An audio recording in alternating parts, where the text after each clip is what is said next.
Good morning, students. We are resuming our chapter from page number 26. So, our topic is how basic data is collected from some statistical methods or mode of data collection. तो हम statistics का data collect कैसे करते हैं, ठीक है? So, it is of two types. First is personal interviews, that is direct personal interviews, investigation, indirect oral investigation, information from local source or correspondent. Second is information through questionnaires and schedules, mailing questionnaires or surveys, and enumerators method. And third is telephonic interviews. तो हम data तीन तरह से collect करते हैं.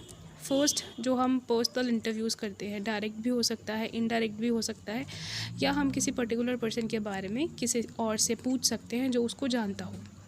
Second is through mail और एनमरेटर. Fine, एनमरेटर मैं आपको तभी समझाऊंगी जब हम टॉपिक करेंगे. And third is telephonic interviews कि हम कॉल करके पूछते हैं. Fine, so we are starting our points here. First is personal interviews, that is direct personal investigation. The direct personal investigation is the method by which data are personally collected by the investigator from the respondent. तो जो invest कर रहा है वो person personally खुद जाकर respondent से data collect करता है. In other words, the investigator establish direct relationship with the person with whom the information is to be obtained. और दूसरी तरह से हम ये बोल सकते हैं कि इन्वेस्टिगेटर खुद जाकर डायरेक्टली उस पर्सन से मिलता है, इन्फॉर्मेशन ऑब्टेन करता है जिसके पास वो इन्फॉर्मेशन होती है. तो सूटेबिलिटी देखते हैं कि कितना ये सूटेबल है.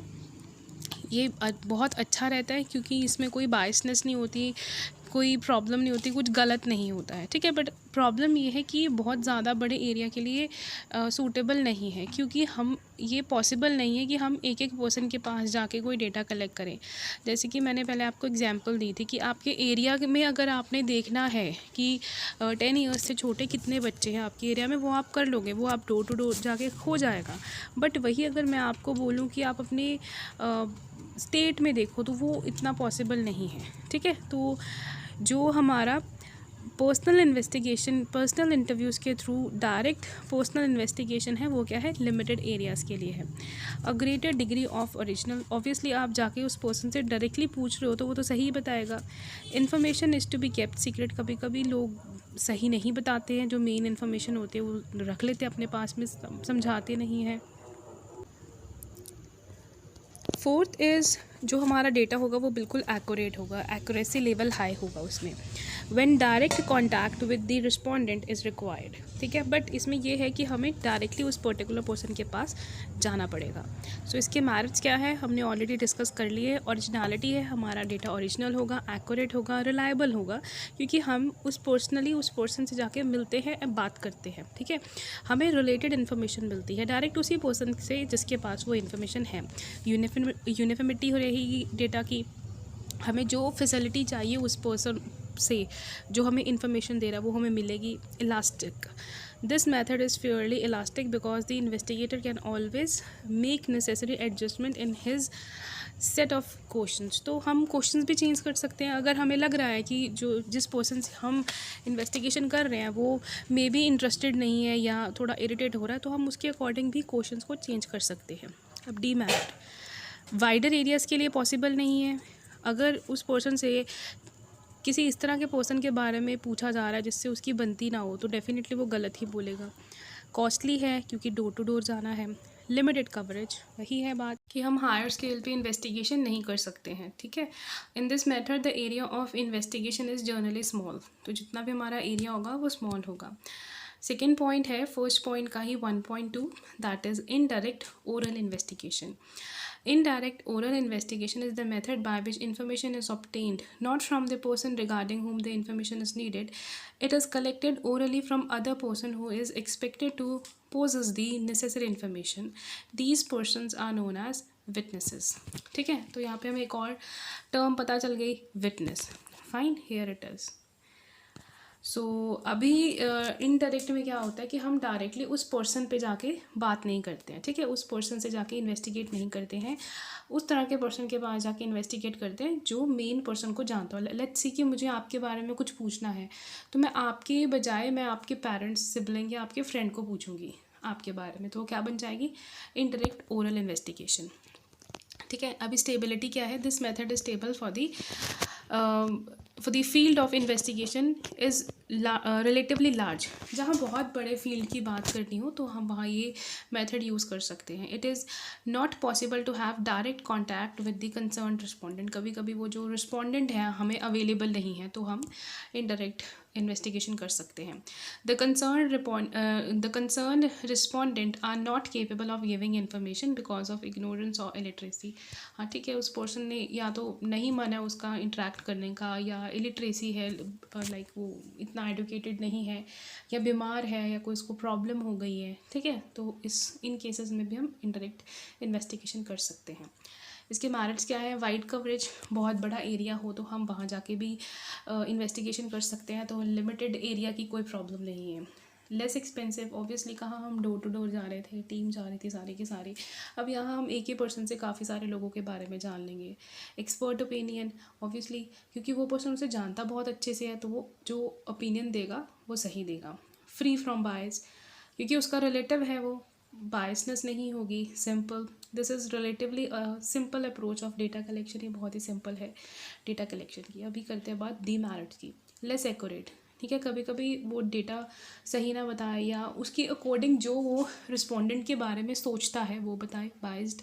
ठीक है, कभी कभी डाउटफुल कंक्लूजन्स भी आ जाते हैं क्योंकि उसे सही से या तो पता ना हो या वो बताना नहीं चाहता हो।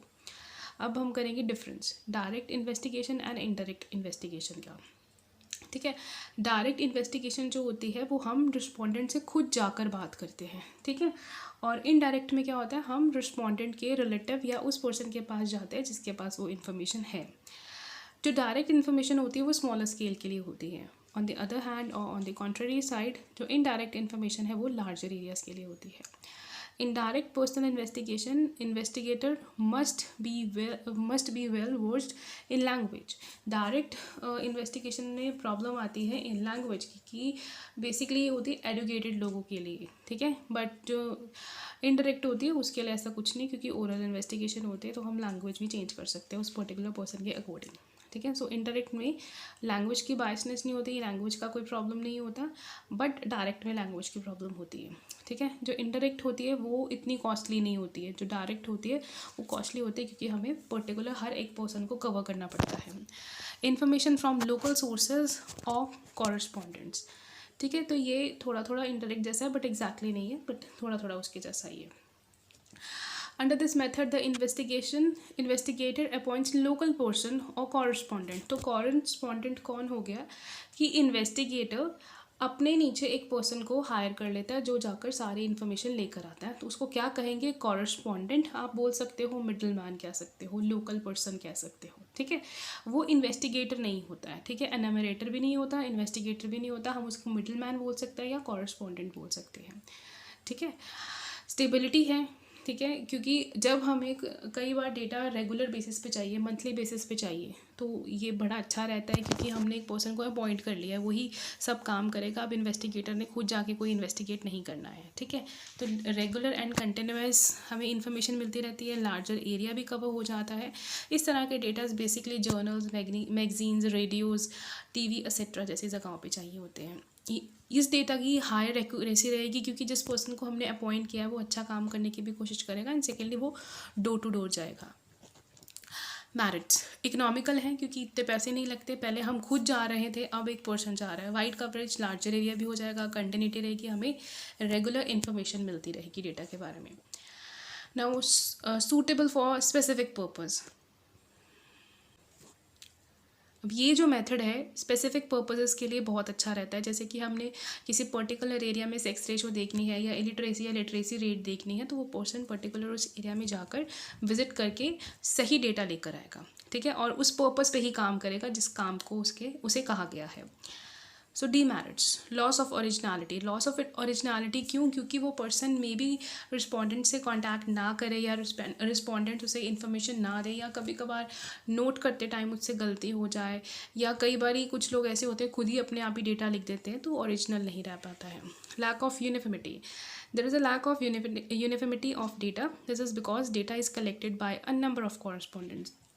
क्योंकि अब ये थोड़ी ना कि हमने अगर पंजाब स्टेट के बारे में या हरियाणा, हिमाचल, किसी भी स्टेट के बारे में कुछ इन्फॉर्मेशन कलेक्ट करनी तो हम एक ही पर्सन को दे देंगे सारा काम।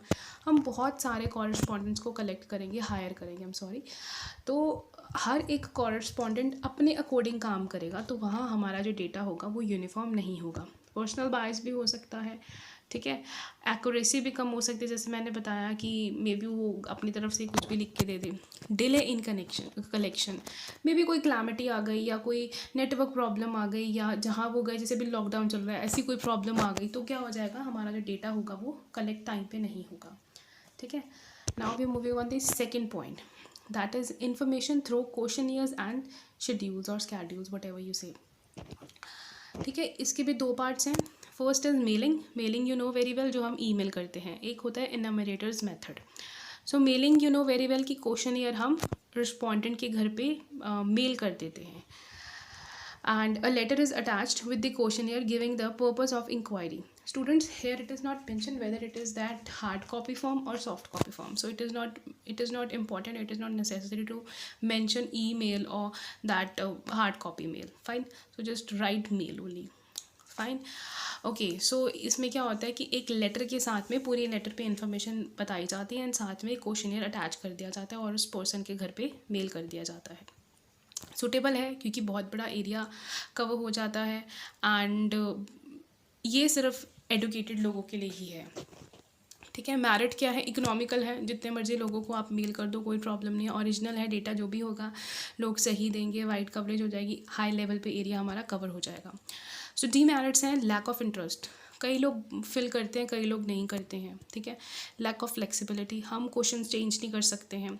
Limited use, this method has limited use owing to fact that questionnaire can be answered only by educated respondents. तो लिमिटेड यूज़ कैसे कि अब जिस इंसान को पढ़ना लिखना नहीं आता, जो अनलेटेड है, वो क्या करेगा, वो नहीं करेगा, वो क्वेश्चनियर फिल नहीं करेगा। सो दैट मीन्स ये इसकी लिमिटेशन क्या है, सिर्फ एडुकेटेड लोगों के लिए। बायस्ड, ठीक है, लोग अपने हिसाब से इन्फॉर्मेशन देंगे। अगर हम जैसे आज के टाइम में चाइना के बारे में कुछ भी पूछते हैं तो लोगों ने गलत ही बोलना है, ठीक है ना, क्योंकि इतना बड़ा पैंडेमिक उनकी वजह से आया या किसी की वजह से भी आया, नाम उनका आ रहा है, तो ये क्या हो गया, हमारी बायसनेस हो गई। डीमेरिट लास्ट क्या हमारा, लेस एक्यूरेसी, तो ये डेटा सही नहीं होगा, ठीक है, क्योंकि कई लोग ऐसे ही मतलब अपने हिसाब से अपनी मर्ज़ी से कई लोग करते हैं ना, अगर हम आपको क्वेश्चन दिए आंखें बंद करके ऐसे टिक टिक करके दे दिए तो कई लोग इस तरह भी भर देंगे। Now moving on enumerators method. So इसमें क्या होता है, इनमरेटर खुद जाता है रिस्पॉन्डेंट्स के पास क्वेश्चनियर लेकर। Under this method, a questionnaire is prepared according to the purpose of inquiry. The enumerator himself approaches the respondent with the questionnaire. The questionnaire, which are filled by the enumerator themselves by putting questions, or are called schedules. ठीक है, तो इसमें enumerator खुद जाता है questionnaires लेकर respondents के पास में, और वो रिस्पॉन्डेंट से क्वेश्चन पूछता है, एंड सेकेंडली वो फॉर्म भी खुद ही फिलअप करता है, ठीक है। Enumerator are those person who help the investigator in collecting the data. ये मैंने आपको पहले ही बताया है कि पहले enumerator होता है, फिर investigator होता है, उसके बाद में मिडल मैन हमने किया था, अभी हमने एक नया वर्ड कर दिया, दैट इज़ कॉरेस्पॉन्डेंट्स, ठीक है। तो enumerator हेल्प करता है इन्वेस्टिगेटर्स को आगे डेटा कलेक्ट करने में। अब स्टेबिलिटी क्या है, काफ़ी लार्ज एरिया कलेक्ट हो जाता है, कवर हो जाता है। The investigation needs specialised and skill investigators, ठीक है, उस तरह के इन्वेस्टिगेटर्स चाहिए जिनको पर्टिकुलर इन्फॉर्मेशन के बारे में नॉलेज हो, पर्टिकुलर एरिया के बारे में नॉलेज हो, क्योंकि नॉर्मली इनमरेटर्स नहीं जाते हैं। The investigators are well versed in local language and culture norms of the respondents. तो जो investigators हैं उन्हें जिस एरिया में वो काम करने के लिए जा रहे हैं वहाँ की लैंग्वेज आनी चाहिए फर्स्ट ऑफ ऑल, सेकेंडली वहाँ के कल्चरल नॉर्म्स पता होने चाहिए, ठीक है ना। कई एरियाज़ में जेंडर बायसनेस बहुत होती है, जेंडर इंटरेक्शन कम होती है, तो इस तरह के एरियाज़ में जाने से पहले इन्वेस्टिगेटर्स को सारी इन्फॉर्मेशन कलेक्ट करनी चाहिए। So merits, wide coverage, you know very well, accuracy, personal contact, impartiality. This method is impartial. This is because the enumerator themselves do not need to require information, so they are impartial to nature to inform the obtained. So जो data enumerators collect कर रहे हैं वो accurate होगा. Last is completeness. तो क्योंकि boss साथ में है तो इन्वेस्टिगेटर्स एंड कॉरस्पॉन्डेंट्स अच्छे से काम करेंगे, तो जो भी हम उनका काम होगा, फॉर्म्स जो होंगे वो अच्छी तरह से फिल किए जाएंगे, क्योंकि इनमरेटर खुद काम कर रहा है। डीमैरिट्स, एक्सपेंसिव होगा क्योंकि कंप्लीट टीम जाएगी, ट्रेंड इन्वेस्टिगेटर्स चाहिए होंगे। अवेलेबिलिटी ऑफ इनमरेटर्स, सो अभी इनमरेटर्स भी कलेक्ट करने पड़ेंगे, तो पता नहीं मिलेंगे नहीं मिलेंगे, टाइम कंज्यूमिंग है, क्योंकि पर्टिकुलरली एक एक पर्सन से पूछना है। अभी क्वेश्चन ये थोड़ी ना कि 2 या 3 क्वेश्चंस का होगा, it can be about 20, 15, 30 depending upon the type of the project और the objective of the investigation. Time consuming है। Not suitable for the private investigation, ठीक है, since this method is very expensive, it is generally not suitable for private investigation. This method is generally used by the government institutions, ठीक है, ये इस तरह के method सिर्फ गवर्नमेंट ही use करती है. Partial, if enumerator are biased then the data will not be accurate. अगर enumerator bias है, कोई कास्ट की बात आ रही है, तो मे बी कई बार ऐसा होता है कि enumerator उस पर्टिकुलर कास्ट को पसंद नहीं करता होगा, तो जो डेटा वो कलेक्ट करेगा वो भी गलत ही होगा या सही नहीं होगा, ठीक है. Now another is construction of questionnaires and schedules and their qualities. तो किस तरह से हम क्वेश्चनियर बनाए, क्या स्केड्यूल्स होते हैं. So questionnaires are the entire information is recorded by the respondent themselves. In the schedules, on the other hand, the information was supplied by the respondent and is recorded by the enumerators, ठीक है. तो अब यहाँ पर हमने 2 चीज़ें लिखी है ना, क्वेश्चनियर्स एंड स्केड्यूल. तो क्वेश्चनर्स जो होते हैं रिस्पोंडेंट्स खुद फिल करते हैं, ठीक है, वो खुद अपना आंसर करते हैं. बट जो स्केड्यूल्स होते हैं या शेड्यूल्स होते हैं उसमें एनुमरेटर करता है. इन्वेस्टिगेशन भी, क्वेश्चंस भी वही पूछता है एंड आंसर्स भी रिकॉर्ड वही करता है. सो क्वालिटीज़ क्या होती हैं. लिमिटेड नंबर ऑफ क्वेश्चन, इसमें क्वेश्चन ज़्यादा नहीं होते हैं, ठीक है. And questionnaire should be related to the purpose of the inquiry only. तो जो क्वेश्चनियर है जो इंक्वायरी है उसके रिलेटेड ही क्वेश्चन उसमें टाइप किए होते हैं. सिंप्लिसिटी होती है, लैंग्वेज कोई इतनी टफ नहीं होती, क्लियर लैंग्वेज होती है. एंड जो क्वेश्चंस होते हैं वो शॉर्ट होते हैं, मैथमेटिकल क्वेश्चंस अवॉइड किए जाते हैं, ठीक है. प्रॉपर ऑर्डर में, सीक्वेंस में क्वेश्चन होते हैं, जो मतलब beginning to the ending of the problem, ठीक है, रीजनिंग होती है. नो अनडिज़ायर्ड क्वेश्चंस, किसी को पर्सनली हिट नहीं किया जाता है, पर्सनल क्वेश्चंस नहीं होते हैं. ऑफेंडेड रिस्पॉन्सेज भी नहीं उसमें हम मार्क कर सकते हैं. नॉन कॉन्ट्रोवर्शियल, ठीक है. सो हम क्वेश्चनियर्स में किसी भी कम्युनिटी या किसी भी पर्टिकुलर पर्सन के बारे में गलत क्वेश्चन नहीं लिखते हैं और ना ही पूछते हैं. कैलकुलेशंस नहीं होती उसमें. Pre testing pilot survey, some questionnaires are asked from the respondents on trial basis. तो कई बार हमारी टेस्टिंग भी हो जाती है, हमें बताया जाता है, समझाया जाता है एग्जाम्पल के साथ में कि हमने क्वेश्चनियर किस तरह फिल करना है. प्रॉपर इंस्ट्रक्शंस दी जाती हैं, क्रॉस वेरिफिकेशन भी हो जाती है, ठीक है. रिक्वेस्ट टू रिटर्न, हमें वो क्वेश्चनियर्स वापस भी करने पड़ते हैं एनुमरेटर या इन्वेस्टिगेटर को, ठीक है. सो हम करने जा रहे हैं type of questionnaires. Simple alternative questionnaires. So alternative means yes no, right wrong, good bad, ठीक है. ट्रू फॉल्स जैसे हमारे होते हैं उस तरह होगा, ठीक है. येस नो में कोई एक करना होगा, ठीक. जैसे हम कभी कभी आपने देखा होगा किसी रेस्टोरेंट या होटल्स में जाते हैं, जैसे डोमिनोज वगैरह में जाते हैं, तो वो अपने बिल के साथ में हमें एक फॉर्म ला के दे देते हैं, तो उस पर येस नो लिखा होता है कि आपको सर्विस कैसी लगी, फूड कैसा लगा, एम्बियंस किस तरह का लगा, और लास्ट में उन्होंने एक कॉलम बनाया होता है सजेशन बताओ. तो वो क्या है, सिंपल ऑल्टरनेटिव क्वेश्चनियर, ठीक है. ये देखो आपने एग्जाम्पल देख ही रहे हैं, जैसे यहाँ पर इन्होंने बताया हुआ है येस नो. तो इस तरह के क्वेश्चनियर्स होते हैं ये simple alternative. Multiple choice questions, ये आपको पता है MCQs जैसे होते हैं. There are various possibilities of particular events. Multiple choice are generally asked. Number of possible answers are given for the such question. इसकी बेस्ट एग्जांपल है हमारे पास, जैसे कि हम वोडाफोन के शोरूम में जाते हैं या रिलायंस मोबाइल के शोरूम में जाते हैं, हमारे सिम से रिलेटेड कोई प्रॉब्लम होती है, तो हम वहाँ हमें जो फॉर्म फिल करने के लिए दिया जाता है वो कौन सा होता है, MCQs वाला फॉर्म होता है, ठीक है. स्पेसिफिक इन्फॉर्मेशन क्वेश्चन, तो इसमें सिर्फ इस तरह के क्वेश्चन पूछे जाते हैं जिसमें हम 2 या 3 वर्ड्स में आंसर कर सकते हैं, ठीक है. जैसे कि in which class you are, so you will write 11th, that's all, ठीक है. How much pocket allowance you get, तो आप बता देंगे जितना भी आपको पैसे पॉकेट मनी मिलती है, जस्ट आपको वो उतनी पॉकेट मनी लिखनी है. उसके बाद कुछ इसमें इन्फॉर्मेशन ज़्यादा लिखने वाली बात नहीं है. जो ओपन क्वेश्चन होते हैं उसमें इन्फॉर्मेशन ज़्यादा बताई जाती है, क्योंकि हम वहाँ मेजर्स भी बता देते हैं, प्रॉब्लम्स भी बता देते हैं. एंड जो ओपन क्वेश्चन जो ओपन क्वेश्चन होते हैं वो प्रॉब्लम ओरिएंटेड होते हैं, कोई ना कोई प्रॉब्लम के रिलेटेड ही होते हैं, ठीक है, या सोल्यूशन सीख करने के लिए होते हैं. So this is an example of ideal questionnaire, and this is a project for you as well, that you have to make a questionnaire and WhatsApp me. So third is telephonic interviews. So नाम से ही पता चल रहा है कि हम telephone के through उनसे कांटेक्ट करेंगे. स्टूडेंट्स, यहाँ टेलीफोन लिखना ज़रूरी है, मोबाइल नहीं लिखना है. According to this mode of data collection, the investigators seek the desired information from the respondents over the telephone. Merits, जो हमारा डेटा होगा वो ओरिजिनल होगा, एक्यूरेट है, रिलायबिलिटी मिलेगी हमें.